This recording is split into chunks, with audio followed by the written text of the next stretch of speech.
Dans le sommaire de ce 1er mai, dans le monde entier, l'on a célébré ce lundi la journée des travailleurs. En RDC, les syndicalistes et les employés ont eu un échange avec le Premier ministre autour de la promotion de l'emploi et le travail décent dans un monde en mutation. Et à suivre dans ce journal un dossier de la rédaction sur la question de la nationalité congolaise. La loi Tchiani n'est pas sans rappeler les mesures prises par le Parlement zaïrois en 1995 sur la nationalité également. 28 ans après, la question identitaire refait encore surface. Et Fidèle Likinda n'est plus le député national élu de la Tchouapa et secrétaire national en charge des finances du PPRD est décédé ce lundi, a annoncé son parti politique. Il était l'un des soldats fidèles du président Joseph Kabila à l'Assemblée nationale. Madame, Monsieur, bonsoir et bienvenue dans ce journal. Ouvrons avec cette triste nouvelle. Le PPRD a perdu l'un de ses braves combattants. Le député national Fidèle Likinda est décédé ce lundi des suites d'une maladie. Joseph Kabila a rendu hommage à un homme politique constant. Le PPRD aussi, à travers son secrétaire permanent Ramazani Chedari, a présenté ses condoléances à toute la famille politique et à sa famille biologique. Télé 50, à travers son patron Jean-Marie Kassomba, a présenté également ses sincères condoléances au président Joseph Kabila et au PPRD pour la disparition de Monsieur Fidèle Likinda. Le patron provincial de l'UNPC a salué la mémoire d'un homme politique modèle de loyauté. En effet, Monsieur Fidèle Likinda était surtout les combats, notamment pour la tenue des élections dans le délai constitutionnel. Les élections truquées d'avance. Nous ne voulons pas les élections gagnées d'avance. Nous ne voulons pas ça. Je suis ennemi et demain, je veux que la voix du peuple trône. Les gens ici, la petite vient en mangeant. Peut-être, on sait qu'on n'a pas une base et on veut fabriquer une série pour gagner les élections d'avance.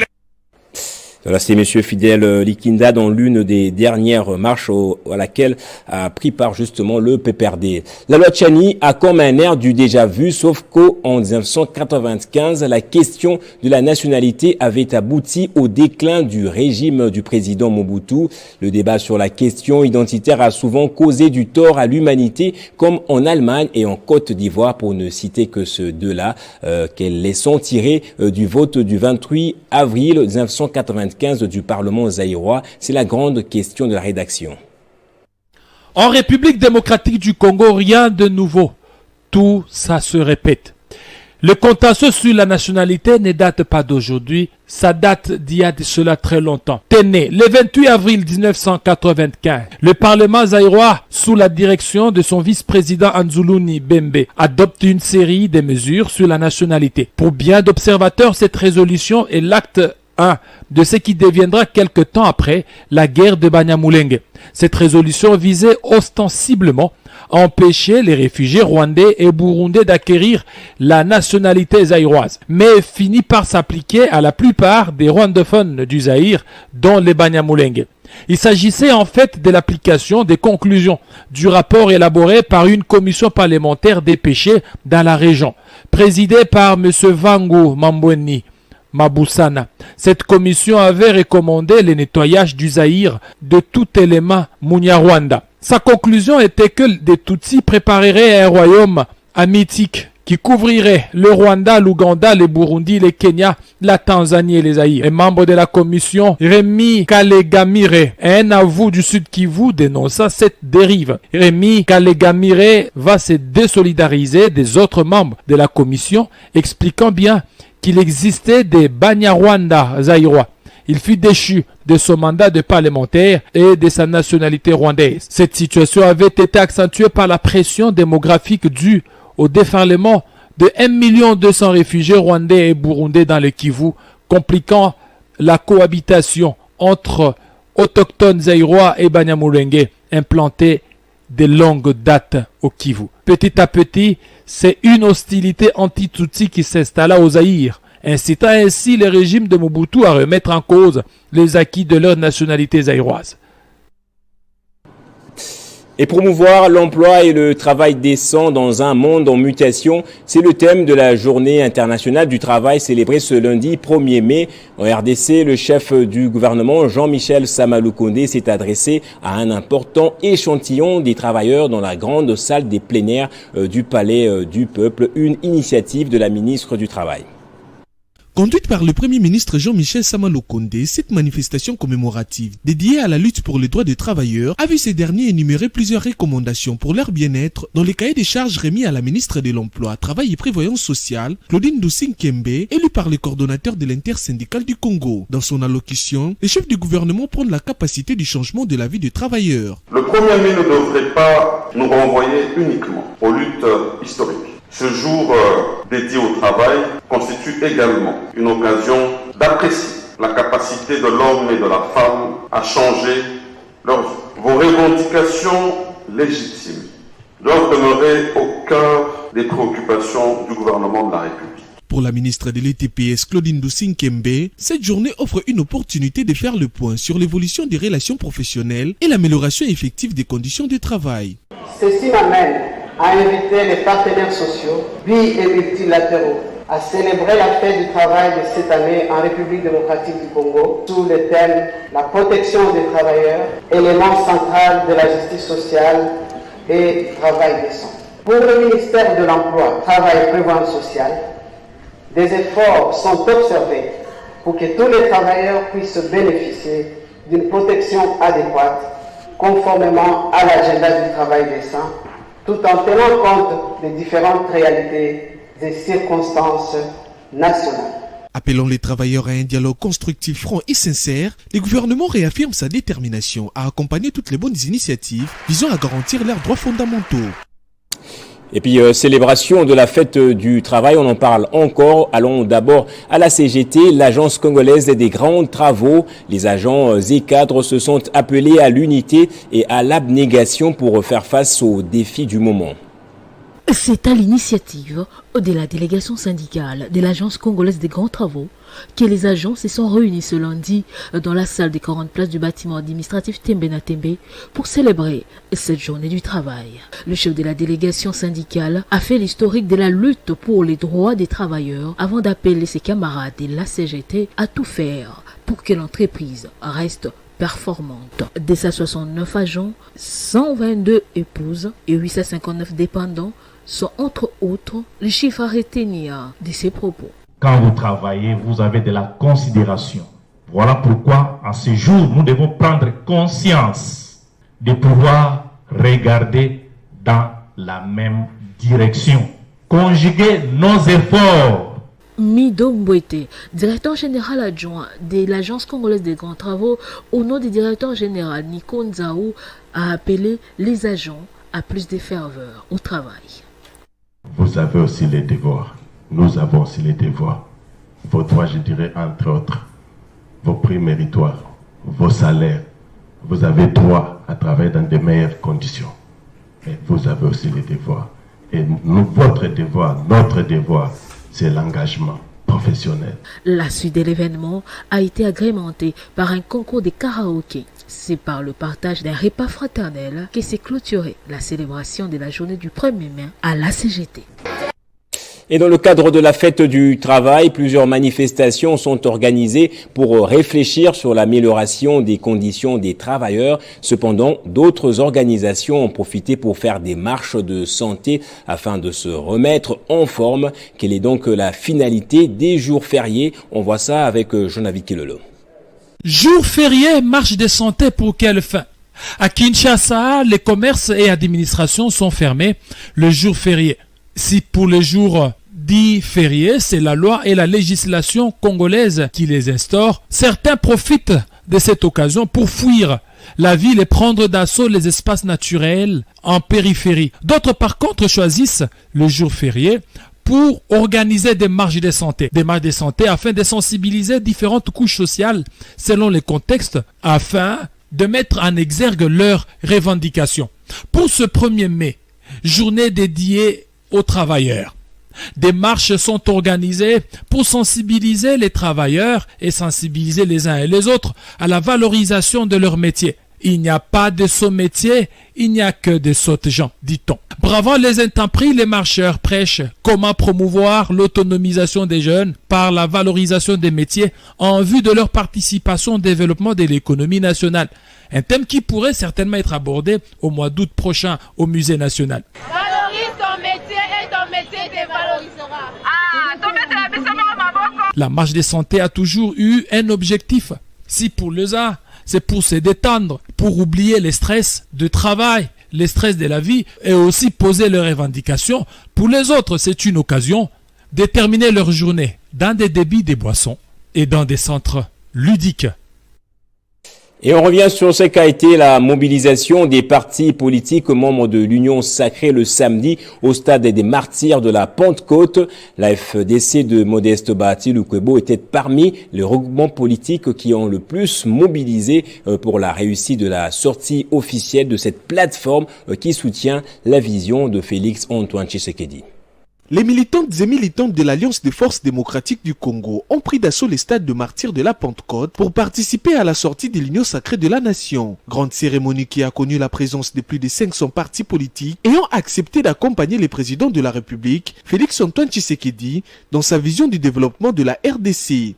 La FDC, formation politique connue pour sa grande capacité de mobilisation, s'est distinguée par sa brillante participation à cette grande manifestation. Des milliers de militantes et militants du parti cher à Modeste Bahati Lukwebo sont venus de toutes les fédérations de Kinshasa et des provinces pour prendre part à cette grande messe politique présidée par les présidiums au grand complet. Au nom de Félix Antoine Tshisekedi, chaque membre du présidium a adressé un mot à l'assistance, à l'instar du président du Sénat et autorité morale de la première force politique de l'Union sacrée, Modeste Bahati Lukwebo, qui a appelé à l'unité du peuple congolais derrière le chef de l'État. Tozokende na maponami po ete topesa mokonzi na biso Faci deuxième mandat, topesa ye pe majorité kasi pe peuple pe abanda komona mwa bolamu muke muke. Il s'y est dénoté que la mobilisation réussie de l'Union sacrée samedi dernier restera dans les annales. Rempli à l'intérieur et à l'extérieur, cet imposant stade a refoulé du monde et même certains qui n'ont venus pour cette grande messe politique ont dû rebrousser chemin par manque de place. Et toujours dans les mobilisations, présence remarquable aussi au stade des martyrs du parti politique La Dynamique pour les 26 provinces que dirige Véronique Anunga. Le parti politique a appuyé les propos tenus par le présidium lors de la sortie officielle de la plateforme électorale de Félix Tshisekedi. En compagnie des militants et cadres de son parti politique Dynamique pour les 26 provinces, Véronique Anunga a pris activement part à la manifestation de la sortie officielle de l'Union sacrée de la nation avec une mobilisation hors pair de sa base. Bien avant cette activité, Véronique Anunga était au quartier Kimbangu dans la commune des Kalamou pour assister les surmuets de cette école avec des vivres et non-vivres. Ensuite, cette démonstration des forces au stade de martyrs pour soutenir la vision du chef de l'État et l'accompagner aux prochaines élections. Sortie officielle ya Union sacrée, sortie officielle ya DP versus. Tozana deux sorties lelo. Nous avons deux sorties aujourd'hui, l'Union sacrée et le DP26.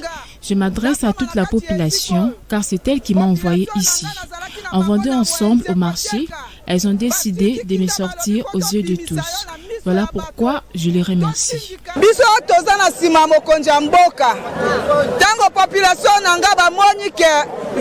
Nous sommes derrière le chef de l'État, sa vision élève la nation. Alors, il faut que nous poussons les mamans aux bonnes idées de les soutenir. Donc, c'est en leur compagnie que j'adhère à l'Union sacrée de la nation.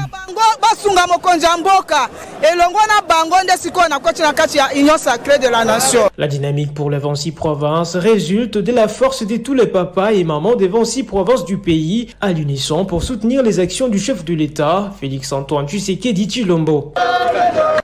Et autre mobilisation lors de la sortie officielle de l'Union sacrée de la nation, c'est celle du Front national des fédéralistes du Congo. Ces militants avaient pris d'assaut le stade des martyrs de la Pentecôte, une masse importante conduite par son président national, Marcel Ilunga. En réponse à l'appel à la mobilisation pour la sortie officielle de l'Union sacrée au stade de martyrs, le Front national des fédéralistes du Congo, FONAFEC en sigle, a démontré sa force de frappe avec une masse importante, image d'attachement de ses partis politiques aux idéaux du président Félix Antoine Tshisekedi. En tête de ses militants et cadres du FONAFEC, son président national Marcel Ilunga, qui reste déterminé à accompagner les chefs de l'État au scrutin de décembre 2023. Aujourd'hui, c'est une très grande journée. L'Union sacrée de la nation a démontré que c'est une plateforme méga. Vous avez constaté vous-même comment c'est plein à craquer. Le stade vient de refouler du monde.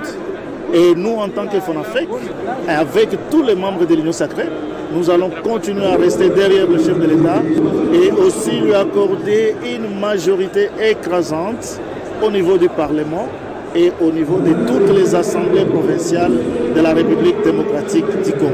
Vous savez que le président Félix Antoine Tshisekedi Tshilombo, il a besoin de tous les fils et de toutes les filles de la République démocratique du Congo.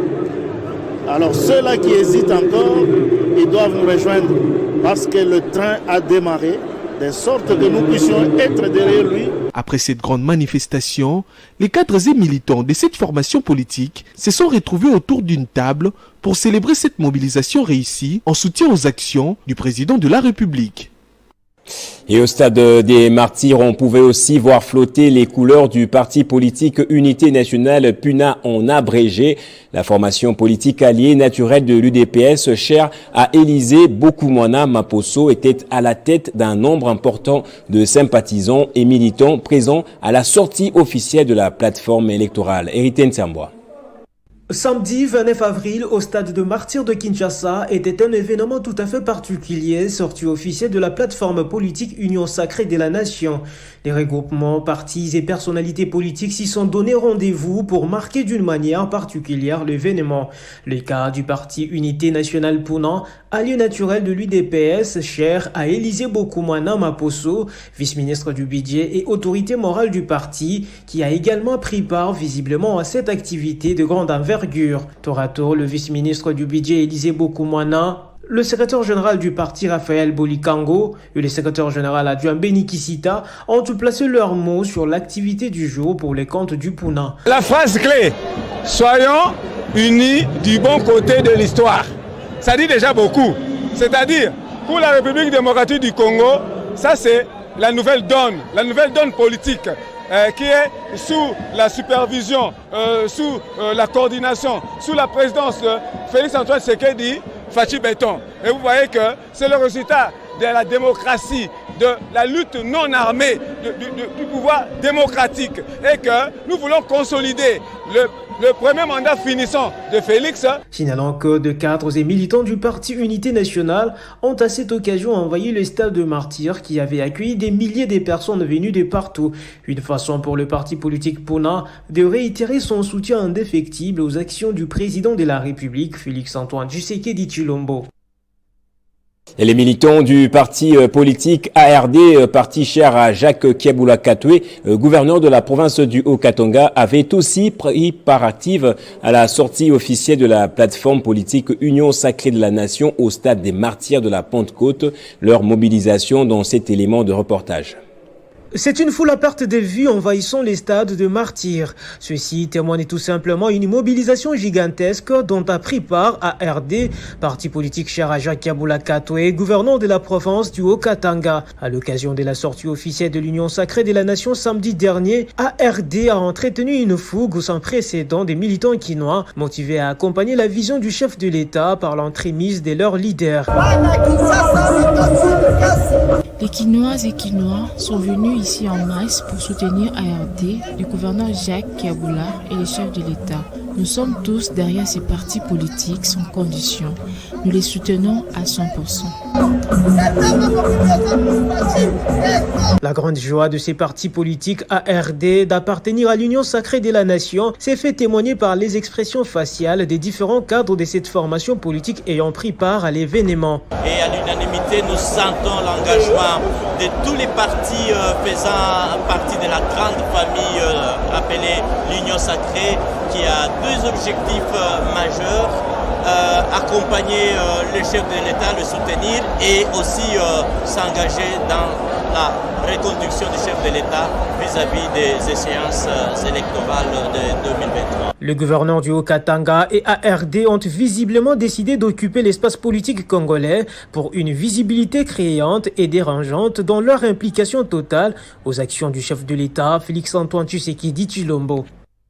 Et dans une déclaration rendue publique en marge de la sortie officielle de l'Union sacrée de la Nation, le Rassemblement démocratique pour la République s'est prononcé favorablement sur la question du retour de la paix dans l'Est de la RDC. Le parti politique a également sensibilisé en faveur de la plateforme électorale de Félix Tshisekedi dont la sortie officielle est intervenue le week-end dernier. Des propos recueillis par Boba Mbongo.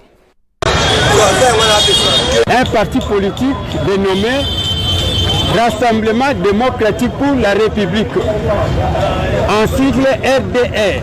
Aujourd'hui, on a abordé, les prisonniers avaient abordé un problème sécuritaire à l'Est. Nous sommes tous inquiets de cette situation. Mais nous osons croire que nous allons mettre fin à cette situation. D'ici là, nous n'allons pas nous décourager. Nous n'allons pas donner de fils un mètre à ces bandits-là qui sont en train d'opérer à l'Est de la République.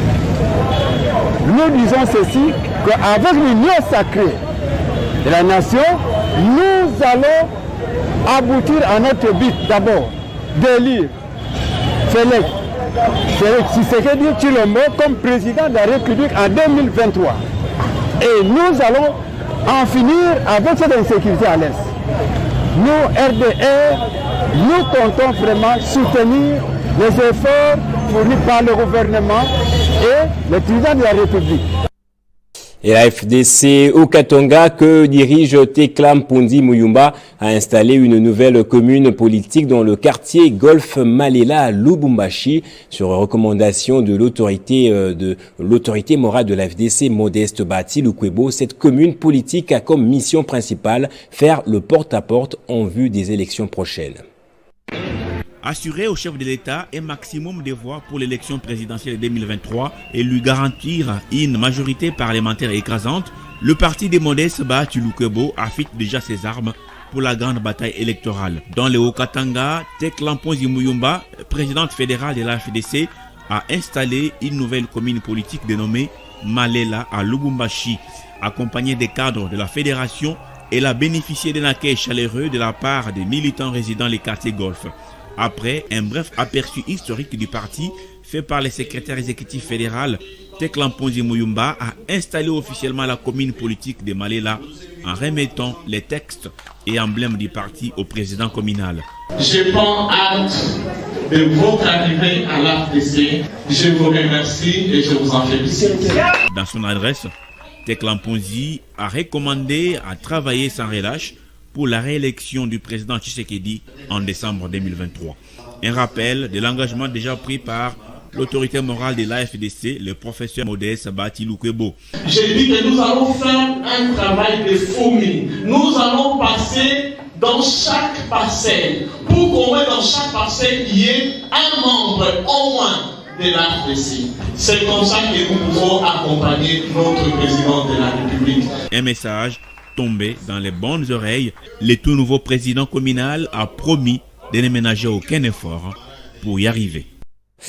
Et à Kalemi, dans la province du Tanganyika, le gouvernement provincial a ouvert une campagne d'assistance dans le secteur de la santé maternelle, une activité qui vise à rendre effective la gratuité d'accouchement. Elle a été lancée par le gouverneur Julie Ngungwa Mwayuma à l'hôpital général de référence de Kalemi. C'est à l'hôpital général de référence de Kalemi où s'est déroulée cette cérémonie consacrée au lancement officiel de la campagne des soins de la femme enceinte, d'accouchement et des soins gratuits aux nouveau-nés. Placé sous l'autorité du gouverneur Julie Ngungwa Mwayuma, ce programme ambitieux du gouvernement provincial s'étend sur une période de 6 mois et ce, pour une prise en charge totale des frais liés à la maternité pour toutes les femmes qui seront reçues à l'hôpital général de référence de Kalemi et des nouveau-nés jusqu'à leur maturité de quitter l'hôpital.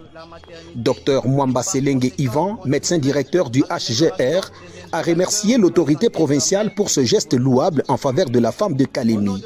Au nom des partenaires humanitaires, Dr Maya, responsable de UNFPA Tanganyika, a félicité le gouverneur pour cette pensée pieuse à la femme qui souvent restent victimes durant cette douloureuse période d'accouchement, surtout si la prise en charge n'est pas appropriée. Hommage mérité au président de la République, Félix Antoine Tshisekedi Tshilombo, qui place la santé maternelle au cœur de son action, et une exhortation aux femmes de se dépasser des pratiques traditionnelles d'accouchement, telle est l'articulation principale du discours de la chef de l'exécutif provincial, Julie Ngungwa Moyuma. Cette parole est honorée en ce jour par le gouvernement provincial du Tanganyika en matérialisant la gratuité des accouchements et des soins aux nouveau-nés. L'autorité provinciale a demandé séance tenante à son ministre provincial de la Santé, Dr Kabessia Maurice Bob, de veiller sur l'application stricte et sans faille de cette campagne.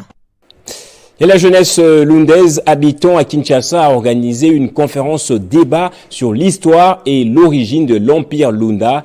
L'orateur du jour, l'avocat Matadi Wamba, a sensibilisé ces jeunes Lunda éparpillés dans le monde à travailler main dans la main, surtout en privilégiant le vivre ensemble.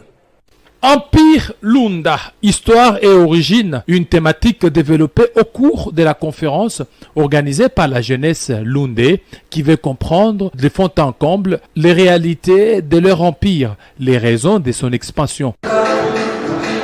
L'orateur du jour, l'avocat Matadi Wamba, a édifié l'assistance sur les causes de l'expansion de l'empire Lunda et les vivre ensemble prônés par les Lundais. Ils ont trouvé que je pouvais leur être utile pour les introduire dans l'histoire Lunda, les origines, l'expansion, l'organisation du pouvoir Lunda, pourquoi ça a survécu à travers le temps. Un peuple sans histoire, c'est un peuple qui est appelé à disparaître. L'empire Lunda persiste encore jusqu'à aujourd'hui parce que c'est un empire qui a été fondé sur base de l'amitié, de la famille. Lorsqu'on dit Lunda, Lunda veut dire famille. Lunda veut dire amitié. Et donc, notre empire existe encore. Et nous appelons tous les jeunes à venir s'identifier, à venir s'enregistrer, afin de continuer tous ensemble de défendre notre histoire et défendre notre culture. Le Lunda occupe la partie méridionale du Congo au Katanga, la moitié orientale de l'Angola et une partie de la Zambie. Les vivre ensemble caractérise ces peuples car le Lunda veut dire amitié. Partout où il passe, il ne prône que l'harmonie et l'entente.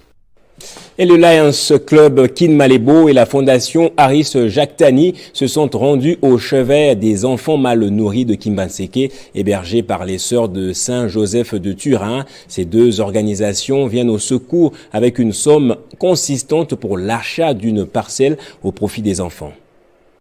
Ils ont entendu les cris d'alarme des enfants en souffrance et ont réagi positivement grâce au plaidoyer du Lion Club Kin Malebo sous le leadership des Bonaventure Moutonji Tshilombo, président en exercice, et les chefs d'entreprise Harish Jactani, responsable de Harish Fondation, a consenti un don de $40,000 en faveur de sœurs de la congrégation de Saint-Joseph de Turin, responsable du centre de santé de Kimbanseke à Mokali.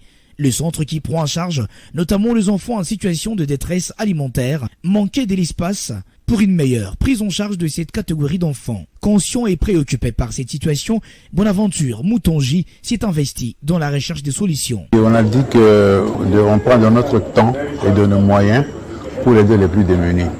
Pendant notre repos, pendant nos loisirs, nous avons trouvé bon d'aider les gens qui sont les plus démunis. Donc nous trouvons les moyens dans la population. De son côté, Harish Jactani n'a pas manqué à dire quant à cette activité. On a commencé pour acheter le terrain qui est $40,000. Maintenant, tous les équipements et les hôpitaux. J'ai même promis à Lyon que dans 90 jours, nous allons compléter, construire, finir ces cliniques. La sœur Joséphine Anok, responsable du centre de santé de Kimbanseke, a exprimé sa gratitude. C'est une action qui vient de Lions Club, qui demande les dons par-ci par-là à un monsieur Harish qui vient de nous doter de l'achat de la parcelle $40,000. Par la suite, Bonaventure Moutonji Tshilombo a lu les procès-verbales qui actent la cérémonie de ce jour. Les tout s'est clôturé par une photo de famille autour d'un cocktail. Et en sport à présent, la première édition du tournoi de football organisé par l'Association congolaise des commissionnaires agréés en douane s'est clôturée ce lundi à Goma. La compétition avait été organisée dans le but de sensibiliser la population au civisme fiscal. Pachiko Kamundama. Tout a commencé par une marche de santé des agents et cadres de la DGDA, OCC, DGI et ACAD sur les artères principales de la ville de Goma pour aller chuter au stade de l'Unité où s'est jouée la finale du tournoi de partenariat public-privé entre la Direction générale des douanes et Axis et l'Association congolaise des commissionnaires agréés en douane Nord Kivu. Cette rencontre a été remportée par la CAD sur penalty après un match nul d'un but partout. Le président provincial de la CAD d'Eliance Tsongo Matabishi revient ici sur les objectifs de cette première édition de ce tournoi. Le tournoi était basé sur le rapprochement de public et privé dans l'objectif de renforcement de nos relations avec le public privé et aussi dans le cadre de la maximisation des recettes de l'État. Parce que comme vous le savez, nous les commissionnaires agréés à douane, nous sommes censés de récolter les recettes et les verser dans les comptes du trésor public. Il a occupé la deuxième place. Son directeur provincial Diongo Belinga Jodel salue la qualité de l'organisation. Nous sommes très contents de l'organisation et nous voulons aussi profiter de cette occasion pour pouvoir remercier toute l'équipe de l'organisation. Le dernier se clôture sur une bonne note ce 1er mai 2023. La deuxième édition est déjà préparée pour l'année prochaine. Et enfin, le cercle sportif Kara Mumpompa de Kamina dans le Haut-Lomami est sacré champion de l'entente de football de la région. Victoire décrochée à l'issue d'un match de gala qui s'est déroulé au stade Joseph Kabila hier dimanche. Une occasion pour son président, le député Arsène Moukadi, de dédier la coupe au chef de l'État. Tout est parti par la présentation du trophée au public venu accompagner les champions de l'entente urbaine de football de Kamina, édition 2022-2023, avant les coups d'envoi du match de gala, opposant les vainqueurs du championnat, les CS Kara Mumpompa contre les Vidia Nakatuba, 3e au classement, venu l'honorer dans un match de 60 minutes. Les CS Kara terminent sa saison sportive sur une bonne lancée, 2 défaites enregistrées, 4 matchs nuls contre 19 victoires. L'heure était à la remise des récompenses aux différentes distinctions. Toubi Assoumani, élu meilleur arbitre du championnat, Henri Saloumou, Paul, meilleur joueur avec 29 réalisations, Anasta, meilleur gardien de l'édition 2022-2023 avec seulement 12 billes encaissés et enfin les présidents du CS Kara, l'honorable Arsène Moukadi Kintuntanki, élu meilleur président du championnat de l'entente urbaine de football de Kamina. Au vide dédié au chef de l'État, Félix Antoine Tshisekedi, et une demande de sponsoring lui faite pour les clubs qui représentent le Haut-Lomami au championnat de la Ligue provinciale du Katanga. J'ai dit aussi merci à mes partenaires, la Fondation Pro Congo, la Dynamique Guinée Niembo ou la DGN ASBL qui m'ont accompagné tout au long de ces championnats. Pour ce faire, j'ai dédié ces trophées au sportif numéro 1 de la République démocratique du Congo, qui est son Excellence Félix Antoine Tshisekedi Tshilombo. Excellence, Monsieur le Président, nous avons besoin de votre accompagnement. Je dis merci. Pour rappel, les préliminaires de la Ligue de Beat, c'est 13 mai prochain. Place au rappel des titres à présent.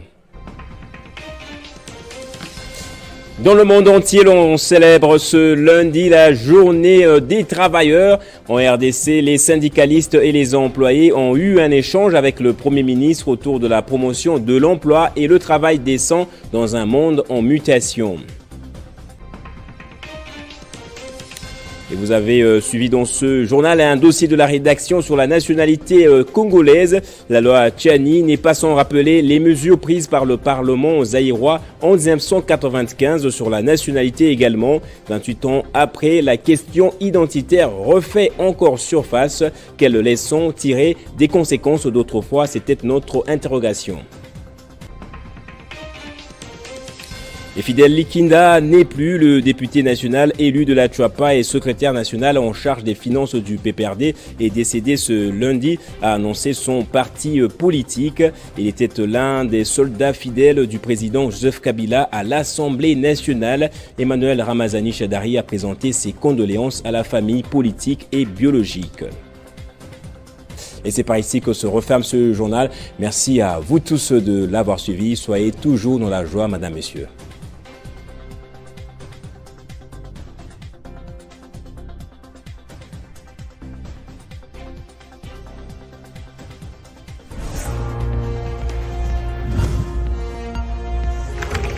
L'actualité reste incontinue.